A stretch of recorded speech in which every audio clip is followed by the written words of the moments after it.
Bom, pessoal, esse vai ser o nosso último vídeo da semana. Eu sei que tem bastante informação aí, né? Vocês precisam absorver bem e repensar, né, vários desses conceitos para que vocês absorvam.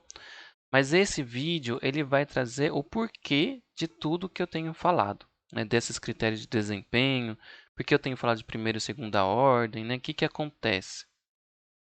Lembra lá da malha fechada? Então, por que a gente tem visto tudo isso, né? Quando a gente tem a malha fechada de um sistema ali, a gente vai gerar uma função transferência que ela vai ter muitos polos, né? Vai ter polos, zeros ali. Ela não necessariamente ela vai ter um sistema muito bem conhecido, né? Ele pode ter 5 polos e 2 zeros, né? Então a gente precisa começar a entender como que o desempenho dessa função transferência acontece, né? Porque a gente tem um de primeira ordem e um de segunda ordem, né? São bem bonitinhos lá, né? Mas como que a gente faz para aproximar o comportamento dessa função transferência de malha fechada para um sistema de segunda ordem, né? Ou de primeira ordem também. Mas muitas vezes a gente acaba caindo num sistema de segunda ordem, né? O mais comum. Mas também, né, tem o caso de primeira ordem, não tem. A gente vai ver isso acontecendo, tá? Então veja que a gente tem nessa essa função transferência aqui, ela multiplica várias coisas, né? O controle, ela multiplica a planta, né?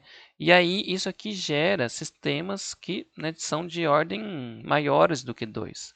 Então, para ter a nossa definição, né, a gente tem essa função transferência de malha fechada qualquer aqui, uma função transferência genérica, né? E o n sendo maior que 2, a gente chama que esse sistema é um sistema de ordem superior. Então, como que a gente faz essa aproximação? A gente vai ver duas coisas aqui que são extremamente importantes na hora da gente fazer essa definição. Então, a gente já viu, né, como que a gente posiciona os polos para ter os critérios definidos, né? Então, a gente tem lá o sobressinal, ele varia com o amortecimento, então onde que os polos têm que estar, né? Mas e se a gente tem 10 polos, a gente tem 15 polos, né? Quais são os polos que eu tenho que colocar, né? Onde que eu tenho que colocar esses polos? Como que eles se comportam quando eu coloco a entrada degrau, né? É isso que a gente precisa ver agora. E como que eu consigo cancelar a dinâmica desses polos com zeros, que é uma das coisas que mais poderosas, né, a gente pode utilizar ali quando a gente vai fazer um controle, tá?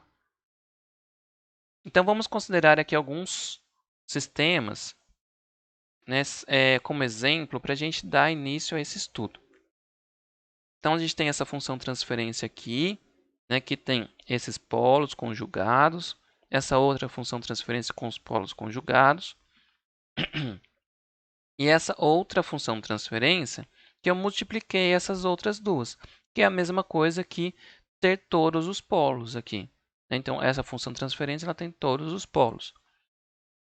Veja que eu tomei cuidado de manter, né, sempre um ganho unitário, para a gente ver, né, na nossa resposta da entrada degrau lá bem bonitinha, tá? Bom, a gente tem esses casos aqui. Então, multipliquei, eles têm os mesmos polos que essas duas funções de transferência separadas aqui. A gente vai ver a resposta desses sistemas para a entrada degrau e ver o que acontece. A nossa G1 é essa daqui, certo? Que é o azul. Então, ela teve essa movimentação.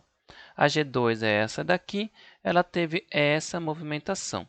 Quando eu junto elas duas, né, eu multipliquei elas duas, a G3 ela teve o comportamento da amarela aqui.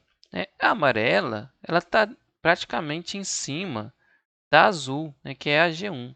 A G2, então, não fez nem cócegas, né, nessa multiplicação aqui. E isso é o que a gente, primeira coisa que a gente vai observar quando a gente tem sistemas de ordem superior, é que os polos que estão mais à direita vão ser polos dominantes. Ou seja, essa função transferência ela tem polos que estão mais à direita do que essa função transferência. Então, essa função transferência aqui ela tem uma resposta tão rápida que ela vai para zero, né? E essa dinâmica aqui, ela é muito mais importante para essa função transferência total, né?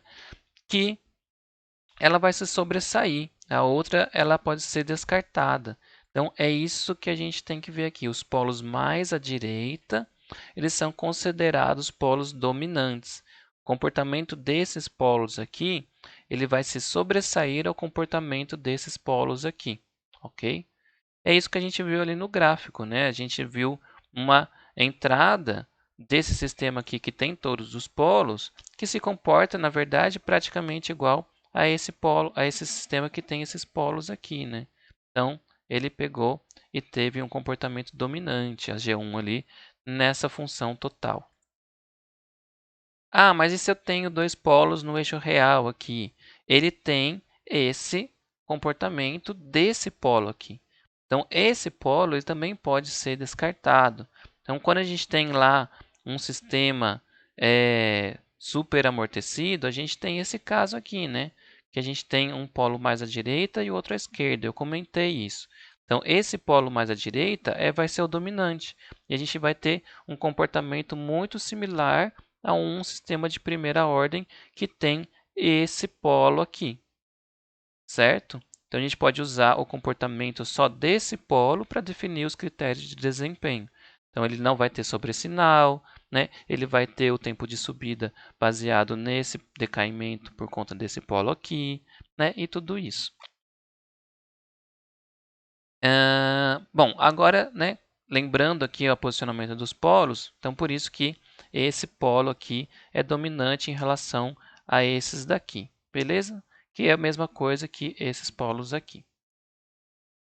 Bom, agora a gente vai colocar os zeros, né? Como que esses zeros entram na nossa função aqui? Ai, gente, faltou um negocinho aqui, eu vou mudar, porque senão aqui é menos e aqui é menos, né? É menos 10. Nosso zero está a menos 10 aqui, bem à esquerda aqui. Então, eu coloquei essa função, essa equação que nos dá o zero a menos 10, mantendo o ganho unitário, né? E o que acontece quando a gente faz a entrada de grau para esse sistema aqui? É que não tem muita diferença, né? O nosso G3 está ainda muito parecido com o G1. Ou seja, quando o zero está bem à esquerda, ele também tem uma dinâmica tão rápida, né, que ele não faz diferença nenhuma para o nosso sistema. Então, comparativamente aos polos, né, ele está à esquerda aqui, ele não tem uma influência sobre o comportamento do nosso sistema. Então, essa é a primeira coisinha ali que a gente precisa ver. Se os zeros estão lá à esquerda, né, igual os polos, né, ele também pode ser descartado. Deixa eu só comentar uma coisa que a gente pode também pensar, é o seguinte, né? Se a gente separar essa função transferência aqui, né, do 0,1s mais 1, o que é multiplicar por s, né? Se a gente pega g3 vezes essa equaçãozinha aqui, né? É a mesma coisa que a gente pegar a derivada vezes 0,1 mais a própria função, né? Mais 1.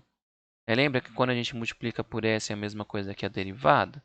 Se a gente está procurando, né, a derivada vezes 0,1, na verdade o peso da derivada é muito pequeno em comparação à própria função, né? Essa é uma outra maneira de pensar também. Então a gente separou ela em duas, né? Então a derivada mais a própria função e vê os pesos. Então o zero, quando está muito à esquerda, você está dando pouco peso, né? Um pouco, né? Como se fosse fazer uma ponderação, né? Uma ponderação muito pequena para a derivada e dando mais importância para a própria função. E isso também é uma maneira de você enxergar, tá?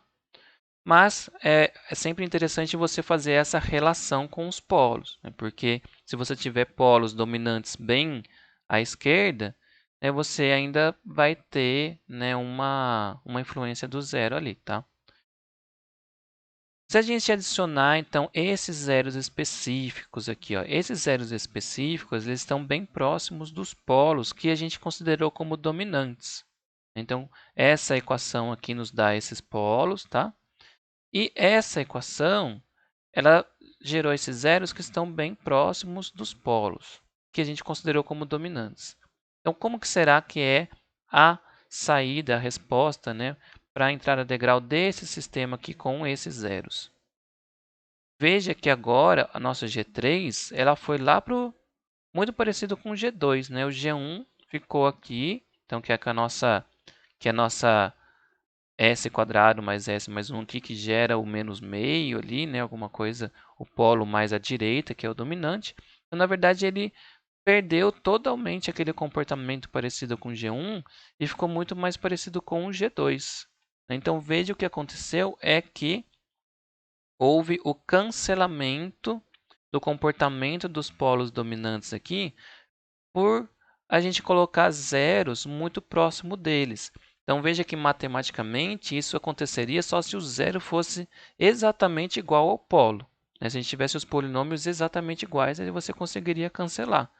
Mas como eles estão próximos ali, você não consegue cancelar, né? Mas o comportamento físico, dinâmico deles é muito parecidos, né? Os zeros e polos aqui. Então, o comportamento eles podem ser cancelados. Então, esse cancelamento, o que acontece é que eles continuam aqui, né? Você não pode cancelar eles matematicamente, mas quando você faz o comportamento da resposta à entrada degrau, você vai ver o comportamento desses polos aqui, mesmo eles estando mais à esquerda, porque você cancelou a dominância desses polos aqui à direita, certo? Ah, mas e agora se a gente coloca um zero mais próximo ali no menos um? Então, aí agora ele começa a fazer alguma diferença. Né? Então, veja que o G1 aqui está aqui, né? O G3 ele já ficou meio que na metade ali, né? Ele teve um aumento do sobressinal, ficou meio estranho aqui, né? E o G2 ele tem essa movimentação. Vamos ver se a gente coloca ele mais à direita ainda. Né? Então, o Z está menos 0,1. Vejam a resposta que aconteceu aqui. Né? Teve um aumento do sobressinal absurdo, uma oscilação absurda, que é essa questão que a gente tem que levar em consideração, que o que aconteceu, né? Comparativamente, a dinâmica do zero aqui, né? Ele ficou menos 1, 0,1, comparado com os polos, ela já é significativa. Então, a derivada nessa ponderação ali, ela é muito grande. Então, você está levando muito em consideração a derivada em vez da própria função.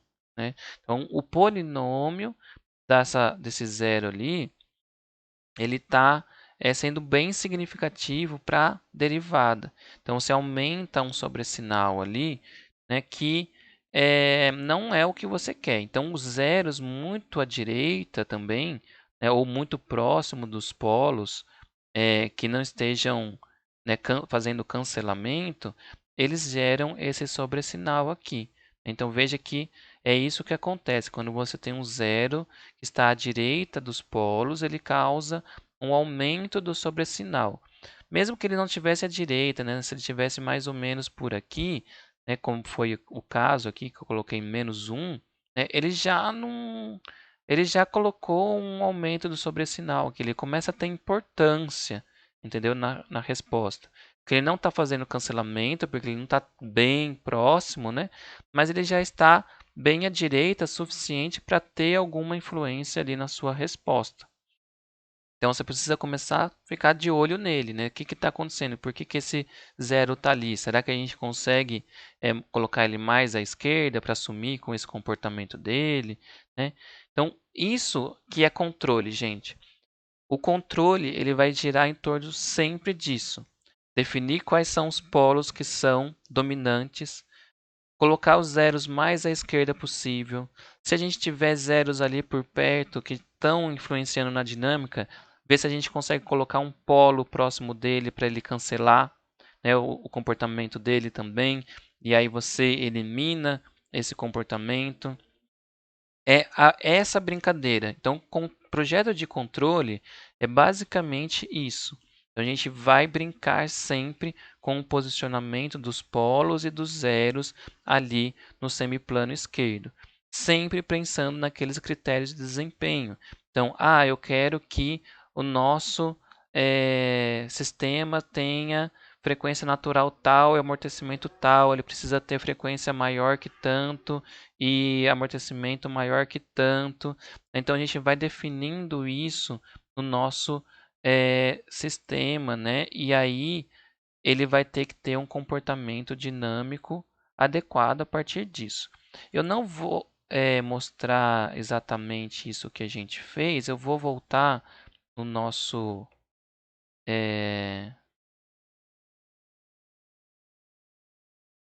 Eu vou voltar aqui no MATLAB, deixa eu ver, eu quero fazer uma coisa aqui. Espera aí só um minutinho, colocar no MATLAB, né? Eu quero mostrar só uma coisa para vocês que eu acho que é importante, que é o PZMap, que a gente vai usar bastante, tá? Mas eu acho que ele não está arrumado aqui para a gente fazer. Então, eu vou colocar num qualquer aqui para a gente poder ver rapidinho. Espera aí.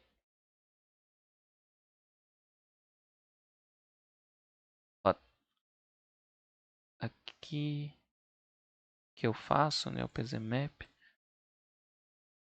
Eu vou colocar isso aqui para vocês depois lá e aí vocês dão uma brincada, tá? Que aí vocês precisam começar a ter essa noção lá quando a gente faz. Então, eu vou ativar o grid aqui, né? Veja que aqui ele está colocando alguns valores para mim. Então, isso aqui já começa a ficar interessante para eu definir esses. Então, veja que tem os círculos, né? Esses círculos aqui são aqueles círculos da frequência natural. Então, o que eu fiz foi, eu gerei o PZMap, que é uma função que gera o posicionamento dos polos. Então, veja que eu plotei aqui os polos, né? Um sistema qualquer ali. E eu mandei colocar o grid, lembra o grid on lá, que lá no começo eu defini, né? Se eu posso até colocar aqui, ó, grid off, né? Tirou, e se eu coloco grid on, ele está ligado, beleza? Então, isso aqui a gente começa a definir, né? Então, aonde que eu quero? Eu quero frequência natural 1.4 com o amortecimento, né? 0.97, né? Ou quero menos amortecimento, eu quero 0.36. Então, você começa a observar, né, onde que você coloca os polos para atingir aqueles critérios de desempenho que eu falei. Isso aqui a gente vai ver muitas vezes, tá, gente? Só estou dando um exemplo, porque é isso que a gente vai trabalhar. Então, quando a gente define os polos e quais que são, né, os posicionamentos dos polos com os critérios que a gente está adotando. Então, aqui também, né, dá para ver, ó, o overshoot desse polo é 1.52, né, que ele colocou, tem porcentagem, né, então 0.15, frequência 2, o amortecimento 0.8, então veja que o amortecimento está aqui, né, está entre o 0.6 e o 0.88, então 0.8. A gente consegue ver tudo isso, a frequência natural tem aqui, frequência 2, então a frequência natural é 2, né, então a gente não está conseguindo ver aqui porque o eixo não está legal de ver. Mas, né, esses raios aqui, ó, o raio está chegando até aqui e aqui é 2. Né? Então, aqui é o 1.4, 1.6, 1.8, esse aqui seria 2. Mas é isso, deem uma brincada, coloquem lá PZMap, eu vou colocar os códigos para vocês lá. Né? Tem o PZMap, tem o PZPlot também, eu acho que não tem muita diferença entre os dois. Coloquem o grid, observem o posicionamento dos polos, os critérios de desempenho, a mesma parte real tem o mesmo envelope, né? Tem a mesma frequência natural, mas com amortecimento diferente, então gira ali nesse raio. Começar a observar essas coisas para a gente usar na hora de projetar controle. Então, por hoje é isso, né, por essa semana. E vamos para a prática, eu acho, né, semana que vem. Até Até mais, pessoal. Abraços.